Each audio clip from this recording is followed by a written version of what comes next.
बिस्मिल्लाहिर्रहमानिर्रहीम। अस्सलाम वालेकुम स्टूडेंट्स, मैं हूं हसन फरीद, आपका फिजिक्स टीचर। आज हम चैप्टर नंबर 1 के न्यूमेरिकल्स करेंगे। डेफिनेटली न्यूमेरिकल्स करने से पहले आपको जितनी भी चैप्टर नंबर 1 की थ्योरी है वो आना मस्ट है, तभी आप न्यूमेरिकल कर सकेंगे। तो आइए आज का लेक्चर स्टार्ट करते हैं। ये स्टेटमेंट्स मैंने आपके सामने लिखी हैं, जरा न्यूमेरिकल 1.1 की स्टेटमेंट देखते हैं और इसमें से जितना भी डाटा है वो एक्सट्रैक्ट करते हैं।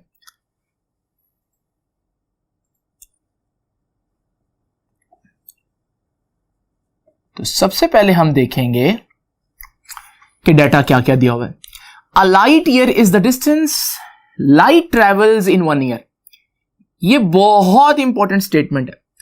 समटाइम ये एमसीक्यू में पूछा जाता है कि लाइट ईयर क्या है, और ईयर का नाम सुनकर बच्चे समझते हैं कि ये यूनिट है टाइम का, क्योंकि ईयर आ रहा है। लेकिन लाइट ईयर डिस्टेंस का यूनिट है। ये वो डिस्टेंस है जो लाइट अगर 1 साल तक चलती रहे तो जितना डिस्टेंस वो कवर करेगी उसे हम बोलते हैं लाइट ईयर। वो लाइट जो 1 सेकंड में 3 × 10⁸ मीटर्स पर सेकंड ट्रेवल करती है, आप इमेजिन करें वो पूरा साल चलती रहे तो कितना डिस्टेंस ट्रेवल करेगा। तो लाइट ईयर डिस्टेंस का ना सिर्फ यूनिट है बल्कि एक ह्यूज यूनिट है, बहुत बड़ा यूनिट है। अब हमारे पास इसको नूरी साल भी कहते हैं। तो गिवन डाटा में आपको सबसे पहले नजर आएगी स्पीड ऑफ लाइट, जो कि आपको मालूम होनी चाहिए। वैसे हम किसी भी चीज की स्पीड को v से रिप्रेजेंट करते हैं, लेकिन लाइट की स्पीड को हम c से रिप्रेजेंट करेंगे, और यह है 3 × 10⁸ मीटर्स पर सेकेंड। ये होगी जी स्पीड ऑफ लाइट। उसके बाद वो पूछता है कि कितना मीटर लाइट ईयर में होंगे। अब मैंने बताया कि लाइट कितना अरसा तक चलती रहे, 1 साल तक ट्रैवल करती रहे, तो फिर यहां पर जो टाइम आएगा वो होगा 1 ईयर। बट आपको मालूम है क्या ईयर हमारा स्टैंडर्ड यूनिट है? हरगिज नहीं। तो हम 1 साल की जगह 365 डेज भी तो लिख सकते। अब हमें मालूम है डेज भी स्टैंडर्ड यूनिट नहीं है, तो हर दिन में कितने घंटे होते हैं? 24 घंटे।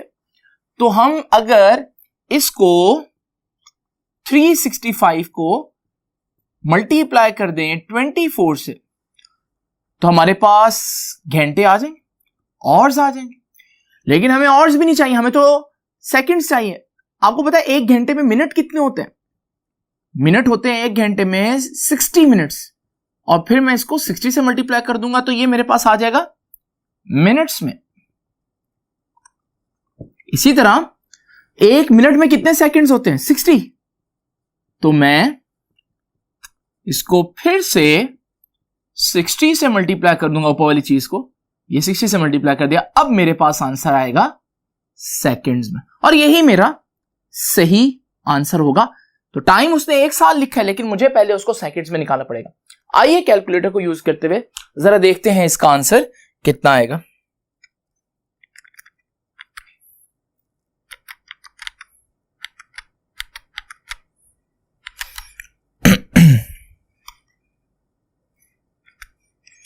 तो हमारे पास जो आंसर आया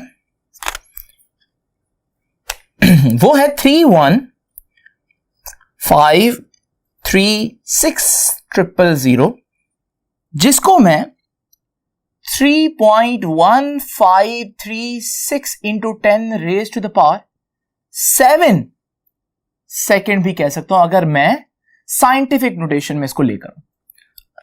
अब हमें मालूम क्या करना है, तो जरा देखते हैं जी। हमें फाइंड आउट करना है how many meters are in 1 light year. तो बेसिकली हमें मीटर्स यानी कि डिस्टेंस फाइंड आउट करना है।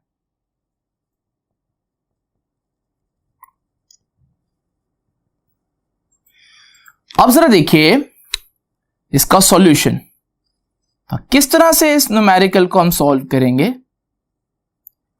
अब जरा देखिए जी, सबसे पहले डिस्टेंस फाइंड आउट करना है। डिस्टेंस का एक फॉर्मूला आप लोगों ने पढ़ा हुआ है 10th में भी, which is S is equal to distance is equal to v multiply by t।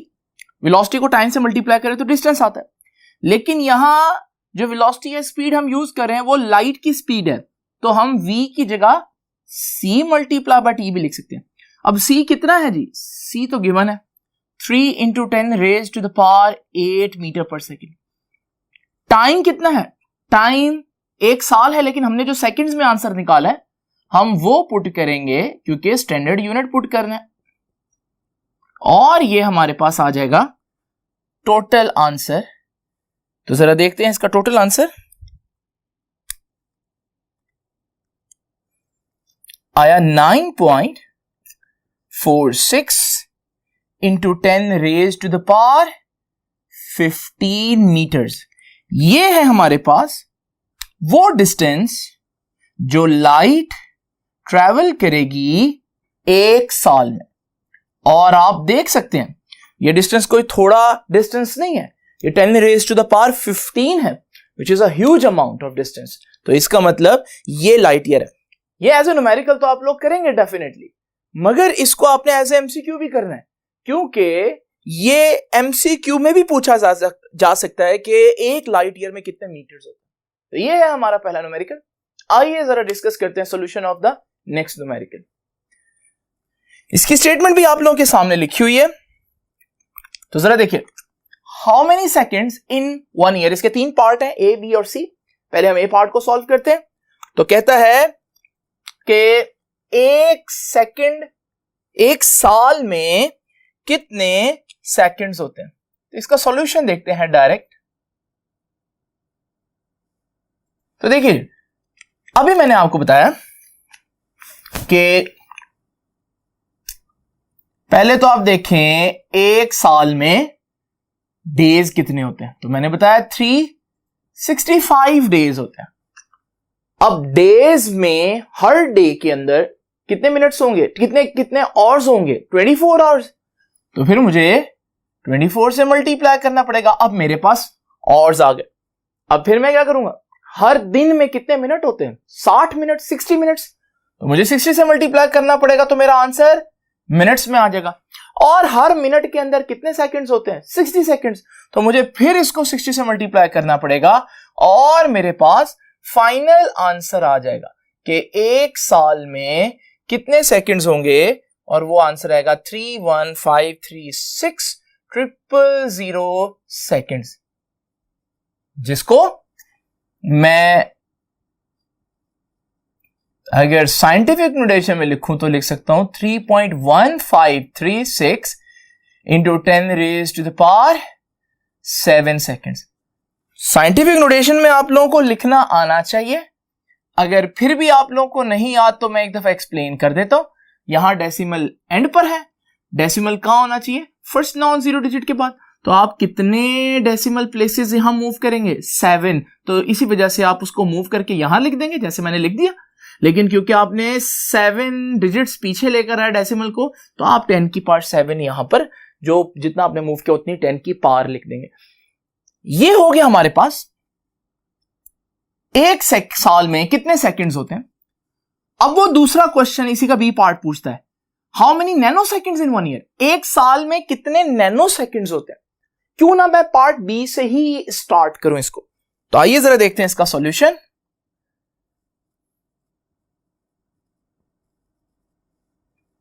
तो देखिए, आखिरी चीज जो मैंने पार्ट बी में की वो क्या है कि 1 ईयर इज इक्वल्स टू कितने seconds, 3.1536 into 10 raised to the power 7 second. अब मेरी बात तवज्जो से सुनिएगा, वो सेकंड्स नहीं पूछ रहा, क्या पूछ रहा है, पूछ रहा है नैनो सेकंड्स। आपको याद है एक हम लोगों ने एक पूरा आर्टिकल पढ़ा था जिसमें हम लोगों ने डिस्कस किया था कि प्रीफिक्सेस नैनो वगैरह किस तरह से लगाने।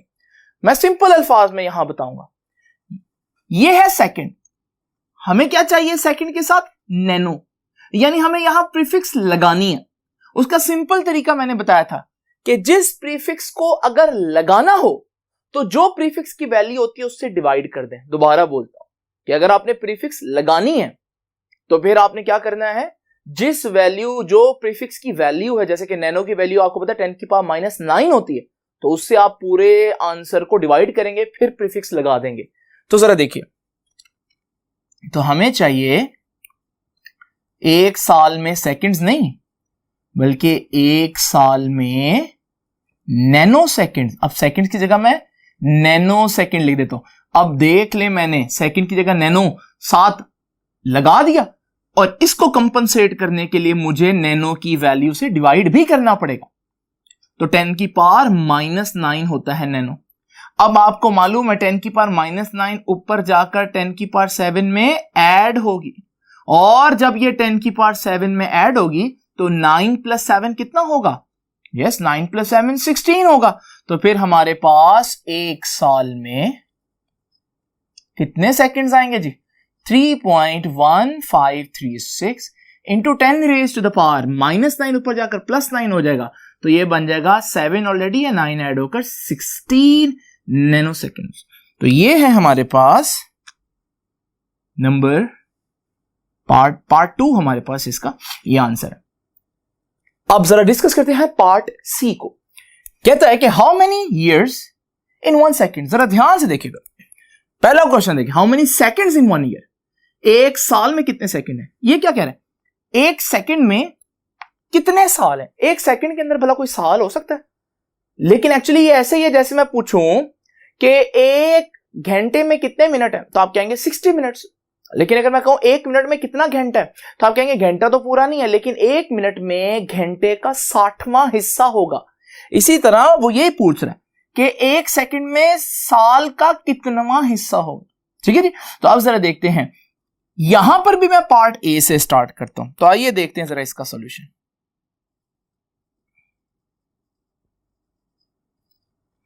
तो ये देखिए, ये बात हम ऑलरेडी फाइंड आउट कर चुके हैं कि इतने सेकंड हो तो एक साल बनता है। ठीक है जी।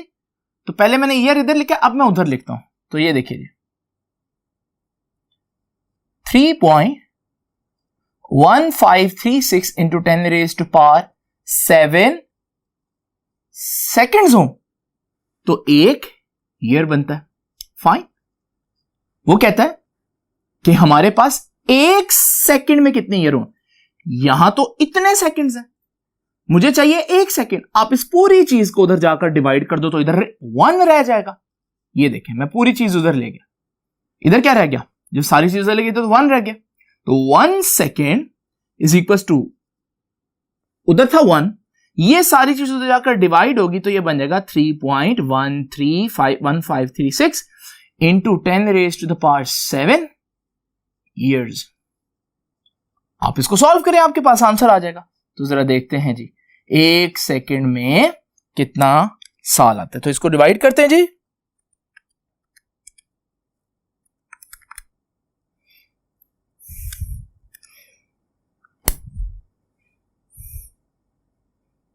तो ये हमारे पास आंसर आया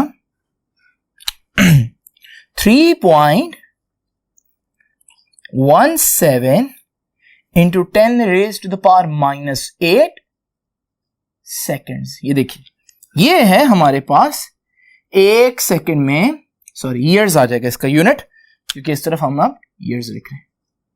तो आप यूं YRS भी लिख सकते हैं, जिसका मतलब ईयर्स ही। तो देखें, एक सेकंड में तो साल का बहुत छोटा हिस्सा आएगा।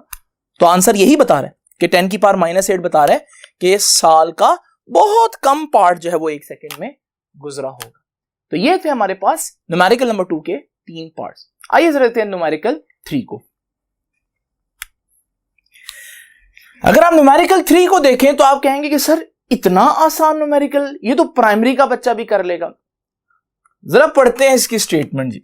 ये देखिए, हमारे पास लेंथ दी हुई है और विड्थ दी हुई है एक रेक्टेंगुलर प्लेट की, और वो लेंथ और विड्थ कितनी है? 15.3 सेंटीमीटर और 12.80 सेंटीमीटर रिस्पेक्टिवली। रिस्पेक्टिवली का मतलब क्या है कि लेंथ का जिक्र पहले आ रहा है, तो ये जो पहली रीडिंग है ये लेंथ से बिलोंग करती है, और विड्थ का जिक्र बाद में आ रहा है, तो फिर जो बाद वाली रीडिंग है वो विड्थ की होगी। रिस्पेक्टिवली मतलब तरतीब से। कहता है find the area of plate. जरा देखें, सबसे पहले तो हम गिवन डाटा देखते हैं कि हमें इस पूरी स्टेटमेंट के अंदर क्या क्या चीज प्रोवाइड की है। ये देखिए जी, सबसे पहले लेंथ ऑफ प्लेट बताई है हमें।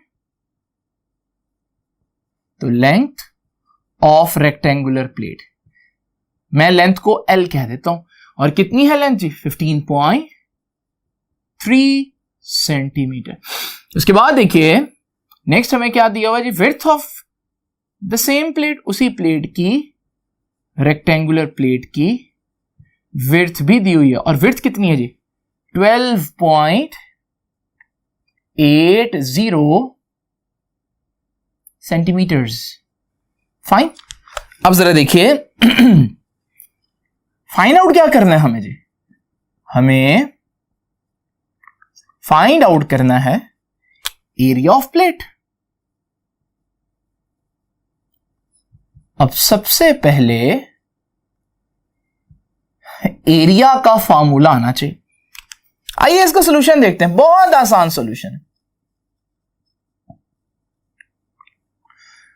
तो ये देखिए जी, एरिया ऑफ रेक्टेंगल, रेक्टेंगल का एरिया आपको पता नहीं है, लेंथ इंटू विड्थ, सिंपल। तो हम क्या कैसे फाइंड आउट करेंगे इसको जी? सबसे पहले फॉर्मूला लगाएंगे, तो एरिया ऑफ रेक्टेंगल किसके बराबर होगी? Length multiply by width. अब लेंथ कितनी है जी? लेंथ है 15.3 सेंटीमीटर, विड्थ है 12.80 सेंटीमीटर। तो एरिया कैसे फाइंड आउट करेंगे? आपने सिंपल मल्टीप्लाई कर देना इसको। तो जरा देखिए जी, इसको मल्टीप्लाई करते हैं और देखते हैं कि हमारा आंसर क्या आता है। तो आंसर आ रहा है 195.84, और जैसे कि आप लोग जानते हैं कि सेंटीमीटर इंटू सेंटीमीटर क्या बन जाएगा? सेंटीमीटर का स्क्वायर आ जाएगा। अब जरा देखिए, तो आप हैरान हो रहे होंगे कि सर इतना आसान न्यूमेरिकल जो है वो आपके एफएससी के सिलेबस में कैसे आ गया? एक्चुअली बच्चों बात ये है कि वो आपसे पूछ रहा है एरिया ऑफ द प्लेट, लेकिन एक्चुअली में उसका concern area of the plate से नहीं है। वो ये नहीं देखना चाह रहा कि आपको एरिया का ये जो फॉर्मूला है लेंथ इंटू विड्थ आता है कि नहीं। वो उसे पता है एग्जामिनर को कि ये तो सबको ही आता होगा। जो चीज वो चेक करना चाह रहा है वो ये चेक करना चाह रहा है कि क्या आप आंसर को प्रॉपर डिजिट्स तक राउंड ऑफ करते हैं। ये इंपॉर्टेंट चीज है। अब आपको यहां पर सिग्निफिकेंट फिगर्स का जो इंपॉर्टेंस मैंने बताई थी वो काम आएगी। जरा उसको रिपीट करता हूं। ये देखिए, आपने आंसर कहां तक रखना है ये डिसाइड करते हैं सिग्निफिकेंट फिगर्स। देखिए इसमें कितने सिग्निफिकेंट फिगर्स हैं? 3। और इसमें कितने सिग्निफिकेंट फिगर्स हैं? 4। और जब चीजें मल्टीप्लाई हो रही हों तो हम कहते हैं आंसर में कम से कम सिग्निफिकेंट फिगर्स वाली जो मेजरमेंट है उसके सिग्निफिकेंट फिगर्स आएंगे। इसके 4 हैं, इसके 3 है, तो सबसे पुअर मेजरमेंट ये है, सबसे लीस्ट प्रिसाइज मेजरमेंट ये है। इसके कितने सिग्निफिकेंट है? 3। तो हम भी 3 ही रखेंगे अपने आंसर में। अब 3 कहां तक बनेंगे? 3 तो यहां तक बनेंगे। अब हमें किसको एलिमिनेट करना है? हमें 8 को हटा देना है।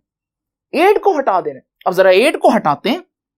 8 को हटाएंगे, लेकिन 8 तो 5 से बड़ा है, और अगर ये 5 से बड़ा है तो ये 1 कैरी करेगा प्रीवियस डिजिट में एलिमिनेट होने से पहले। तो फिर हमारे पास ये जो फॉर्मूला बनेगा, ये जो हमारे पास आंसर आएगा, ये आएगा 190, और 5 की बजाय 1 कैरी होकर 6 हो जाएगा, और 196 सेंटीमीटर स्क्वायर। तो ये असल आंसर है। अगर आपने आंसर को यहां पर छोड़ दिया तो यकीन माने ये गलत हो जाएगा, क्योंकि यहां पर वो ये नहीं चेक कर रहा कि आप एरिया फाइंड आउट कर सकते हैं या नहीं, वो ये चेक कर रहा है कि आप फाइनल आंसर को प्रॉपर तरीके से लिख सकते हैं या नहीं लिख सकते। तो ये है पहले 3 न्यूमेरिकल। आइए अब जरा देखते हैं नेक्स्ट न्यूमेरिकल्स को। तो स्टूडेंट्स जरा देखते हैं 1.4 की स्टेटमेंट को। कहता है एट द फॉलोइंग मैसेज, और ये 4 मैसेज दिए हुए। Again very easy question. ये देखिए, कहता है ये 4 मैसेज हैं केजीज में दिए हुए, किलोग्राम्स में। इनको ऐड करें, तो इनको ऐड कर देते हैं जी। इनको किस तरह से ऐड करेंगे? 2.189, इसके नीचे लिखेंगे 0.089, इसके नीचे लिखेंगे 11.8, और सबसे नीचे लिखेंगे 5.32। एक बात याद रखिएगा कि डेसिमल के नीचे डेसिमल आना होता है जब हम ऐड करते हैं। अगर आपको याद हो, ये तो शायद आप लोगों ने 3rd या 4th क्लास में ये जो है क्वेश्चन इस तरह से किया होंगे, एडिशन और सब्ट्रैक्शन के। तो आपने सिंपल क्या करना है, इनको ऐड कर लेना है। आप इसको डायरेक्ट यहां से भी ऐड कर सकते हैं या आप इसको कैलकुलेटर्स में वैल्यूज पुट करके भी ऐड कर सकते हैं। तो हम टाइम बचाने के लिए ऐसा ही करेंगे।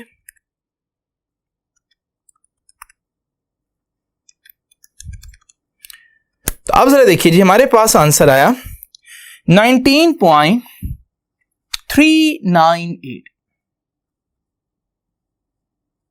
ये है हमारा आंसर 19.398। डेफिनेटली आंसर भी किलोग्राम में होगा, बट आप जरा तवज्जो से देखिएगा। उसने बोला था at the following masses which are given in kg up to appropriate precision. ये इंपॉर्टेंट बात है, और वो ये नहीं चेक करना चाह रहा कि आपको कैलकुलेटर यूज करने आता है या नहीं। एडिशन तो बड़ी आसान है, लेकिन वो आंसर जो है क्या आप एप्रोप्रिएट प्रिसीजन में लिखते हैं या नहीं, इसका क्या मतलब है जरा देखिएगा। ये देखिए हमारे पास 4 डिफरेंट मेजरमेंट्स हैं। जरा जल्दी से बताएं सबसे पुअर या लीस्ट प्रिसाइज मेजरमेंट कौन सी है। हम लोगों ने देखा था कि जब हम एडिशन या सब्ट्रैक्शन का रूल पढ़ें तो उसमें जो डेसिमल के बाद सबसे कम डिजिट्स होंगे वो सबसे पुअर मेजरमेंट होगी। यानी कि डेसिमल के बाद 3 है, डेसिमल के बाद 3 डिजिट्स हैं, डेसिमल के बाद 2 डिजिट्स हैं, इसमें डेसिमल के बाद सिर्फ 1 डिजिट है। तो हमारा सबसे लीस्ट प्रीसाइज कौन सा होगा जी, 11.8। और आपके लीस्ट प्रीसाइज में डेसिमल के बाद जितने डिजिट होंगे आपके फाइनल आंसर में भी डेसिमल के बाद उतने ही डिजिट होंगे। तो हमें डेसिमल के बाद 1 डिजिट नजर आ रहा है, तो यहां पर भी डेसिमल के बाद 1 डिजिट रखेंगे, बाकी 9 को हमें एलिमिनेट करना पड़ेगा।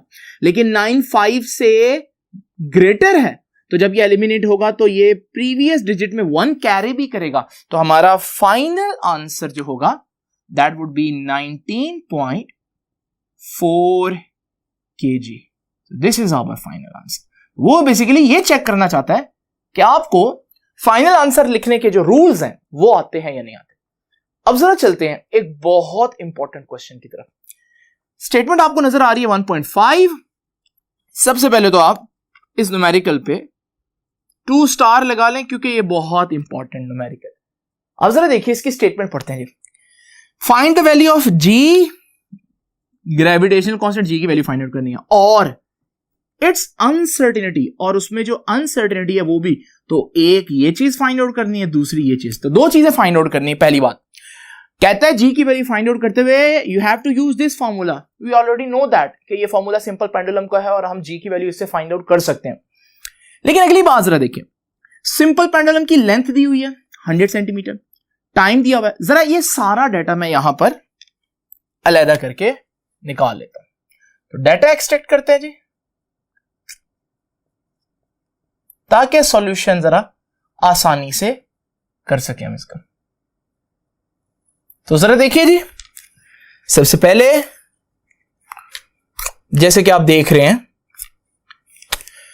लेंथ ऑफ सिंपल पेंडुलम दी हुई है, और लेंथ ऑफ सिंपल पेंडुलम है 100 सेंटीमीटर। तो लेंथ है 100 सेंटीमीटर। आपको मालूम है सेंटीमीटर तो सही यूनिट नहीं है, तो आप इसको 100 से डिवाइड करें और आपके पास आ जाएगा 1 मीटर जो कि सही यूनिट है। नेक्स्ट चीज जो हमें दी हुई है वो क्या है, time for 20 vibrations. Time for 20, आपने क्या मैंने टाइम को स्मॉल टी लिखा है क्योंकि ये टाइम पीरियड हरगिज नहीं है। टाइम पीरियड 1 वाइब्रेशन का टाइम होता है, ये 20 वाइब्रेशंस का टाइम है। तो जरा देखते हैं, टी दिया हुआ है 40.2 सेकेंड। अगर आपको टाइम पीरियड फाइंड आउट करना हो तो यहीं पर नहीं कर सकते। जो भी आपके पास टोटल टाइम आ रहा है, कितनी वाइब्रेशंस का टाइम है 20 वाइब्रेशन, तो आप इसको 20 से डिवाइड कर दें तो 1 वाइब्रेशन का टाइम आ जाएगा और उसे हम टाइम पीरियड बोलेंगे। तो जरा देखिए 40.2 डिवाइडेड बाय 20 और हमारे पास ये आंसर आ जाएगा 2.01 सेकेंड। ये टाइम पीरियड है, ये टाइम पीरियड है, स्मॉल टी नहीं है, वो 20 वाइब्रेशंस का टाइम है। ये 20 वाइब्रेशंस को मैंने डिवाइड कर दी टोटल आंसर, तो ये मेरे पास 1 वाइब्रेशन का टाइम है, इसलिए मैं इसको कैपिटल टी लिख रहा हूं। नेक्स्ट चीज, लीस्ट काउंट, जिस मीटर से मेजर किया लेंथ उसका लीस्ट काउंट कितना है। तो लीस्ट काउंट ऑफ मीटर। कितना है जी? 1 मिलीमीटर लिखा है, मैं इसको 0.001 मीटर लिखूंगा। और इसी तरह least count of stop watch, जिससे टाइम मेजर किया है, वो भी उसने दिया है, और वो कितना है जी? वो है 0.1 सेकेंड। ये है वो सारा डाटा जो आप लोगों को मालूम होना चाहिए सॉल्यूशन से पहले। अब जरा देखेंगे सॉल्यूशन, देखते हैं। फाइंड आउट क्या करना है पहले ही बता चुके हैं।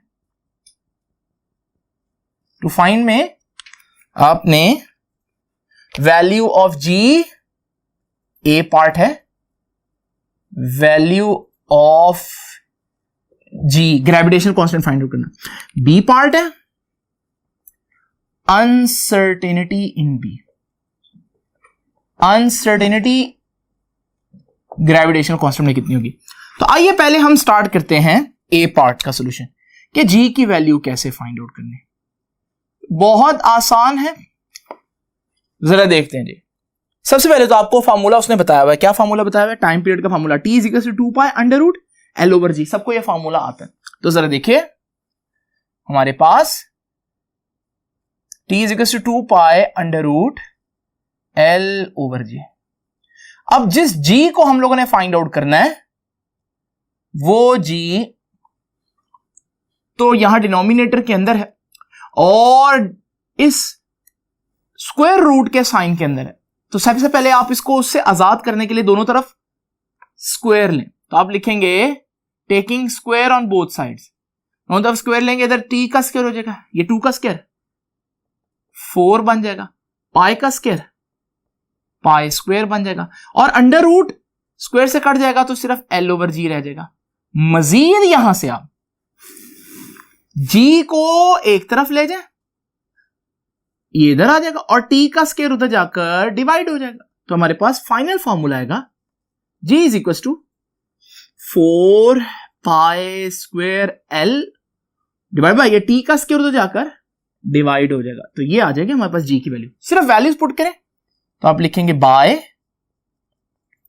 Putting values. वैल्यूज मैंने अलग करके पहले ही निकाली। तो जरा देखते हैं जी इज इक्वल टू 4 पाई की वैल्यू पता है 3.14 और उसका square into length of simple pendulum. Length कितनी सिंपल पेंडुलम की? मीटर्स में देखें तो 1 मीटर डिवाइडेड बाय नीचे टाइम का स्क्वायर है, टाइम पीरियड का स्क्वायर है, टाइम पीरियड 2.01 है। तो हमारे पास टाइम पीरियड आ जाएगा 2.01 और उसका स्क्वायर। इन सारी चीजों को सॉल्व करें तो देखते हैं हमारे पास आंसर क्या आएगा।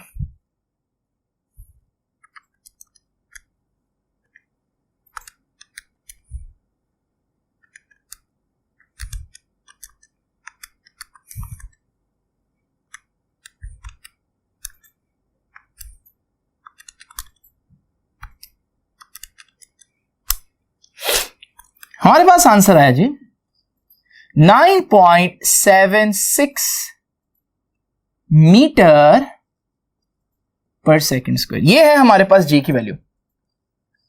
लेकिन क्वेश्चन उठता है कि क्या ये जी की वैल्यू बिल्कुल सही है?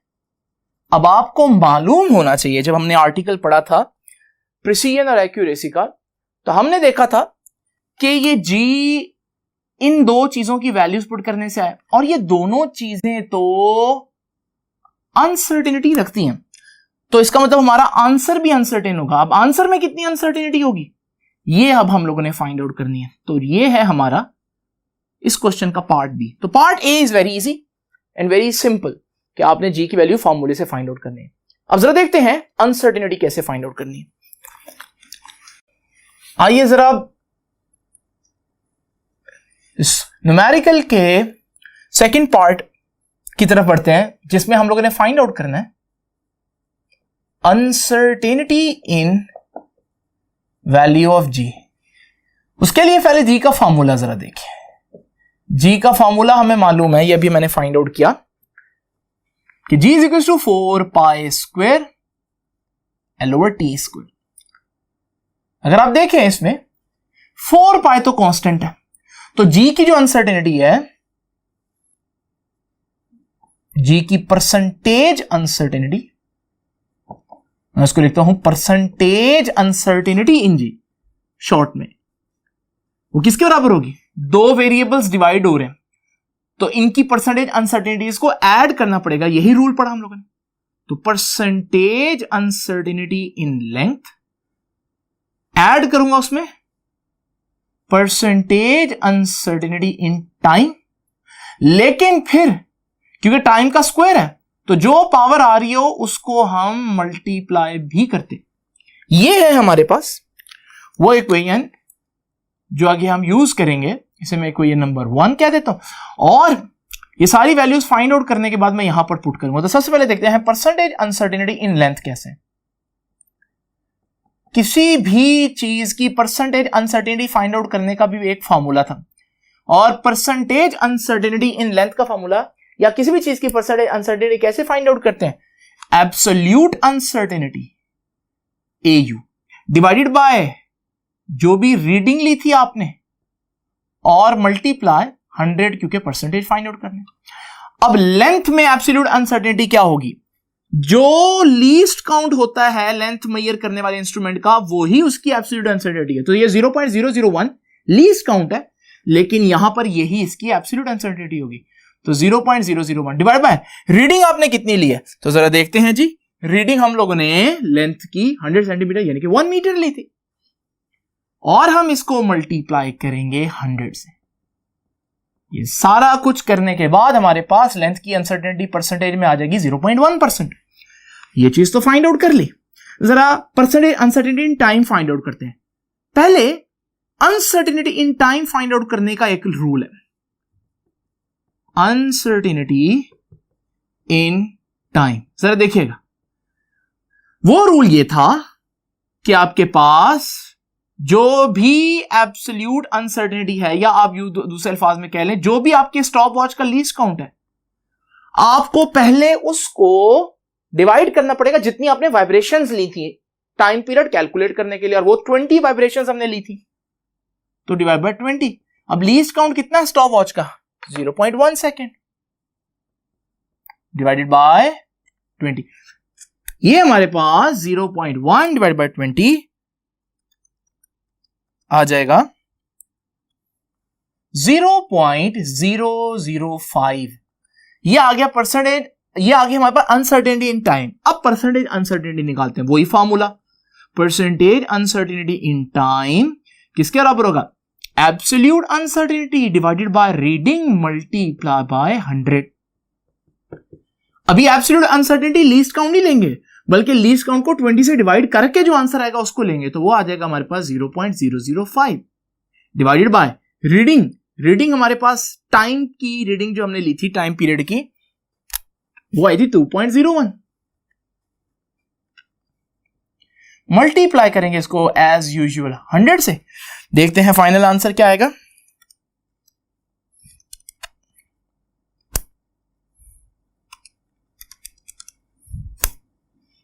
ये है हमारा फाइनल आंसर 0.25%। अब आपने क्या करना है, ये चीज भी आ गई और ये चीज भी आ गई, इसको ऊपर पुट कर देते हैं इक्वेशन नंबर 1 में। तो पुट इन इक्वेशन 1। तो जरा देखते हैं percentage uncertainty in g is equal to percentage uncertainty in length, और वो कितनी है 0.1 plus 2 multiply by percentage uncertainty in time period, और वो कितनी है 0.25। इसको आप ऐड करें, ये आ जाएगा 0.1 प्लस 2 इंटू 0.25 0.5, और हमारे पास आंसर आ जाएगा 0.6 ऐड होकर। अब ये है percentage uncertainty in g. Percentage का मतलब क्या होता है बेटा? परसेंटेज का मतलब होता है कि ये 100 में एरर है। अगर 100 में इतना एरर है,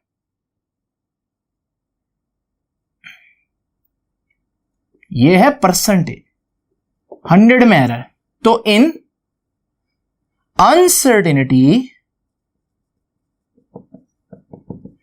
इन 100 मीटर पर सेकेंड स्क्वायर कितनी आ रही है 0.6। और अनसर्टेनिटी इन 1 मीटर पर सेकेंड स्क्वायर कितनी आएगी? इधर 1 चाहिए, 100 की जगह 100 को उधर जाकर डिवाइड कर दें। अब हमने निकालनी किसमें? हमने तो अपने आंसर में अनसर्टेनिटी निकालनी है, यानी कि हमें अनसर्टेनिटी कितनी चाहिए? 9.76 में। अब आपको 1 तो आ गया यहां पर, तो 9.76 से मल्टीप्लाई कर दें, तो वहां भी 9.76 से मल्टीप्लाई करना पड़ेगा, और यही हमारा फाइनल आंसर होगा। जरा देखते हैं जी।